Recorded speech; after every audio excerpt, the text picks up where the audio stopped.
So, ayan guys. So, it's the evening everyone. So, kung nakita niyo kagado itag so, of course, kay, kuan siya, smell gid na ako ang kaisog sa apple cider plus pinakulat nga suka. So, ano siya kaaslom plus kalamansi dayon. So, bombay dayon. Tapos, ibutan akong pepper. So, ano siya. So, tilawan na to ha. Kung unsa gid siya kaaslom. Pepper. Yung sani ang kaning lakto. It's been a while. Good. No, mahal ba gini siya sa market. So, tilawan na to ha. Mas nangyibaba gid ang apple cider. And, mas para to siya may halang. Pero, it's okay lang. So, ito i-try.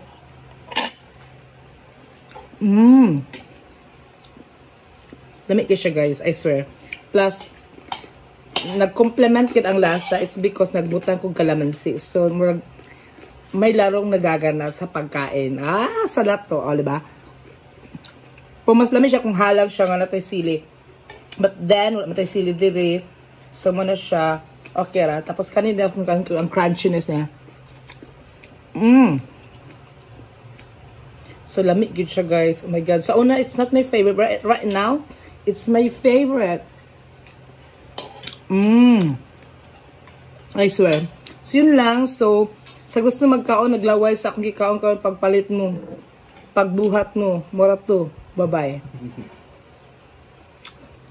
So, ayan, mga ate cute, kabagtak. So, diba, nakita gini. Oh my God. Oh, diba? Magbuto-buto. Gusto magbuto-buto karon sa kung ba ang lato. And of course, kita plato. Diba? Nekochag tinidor. And naputay panset nga na egg. Why not? Diba?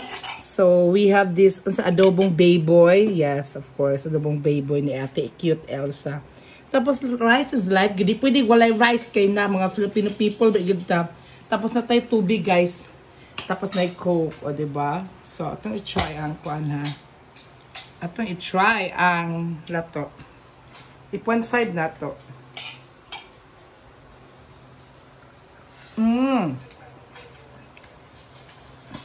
Like this. Konting coke. Pero dapat magkaon sa ta guys ha. So another one. Di mo siya kaon. Di kanya bet. So ako kabet na ako. Thank you.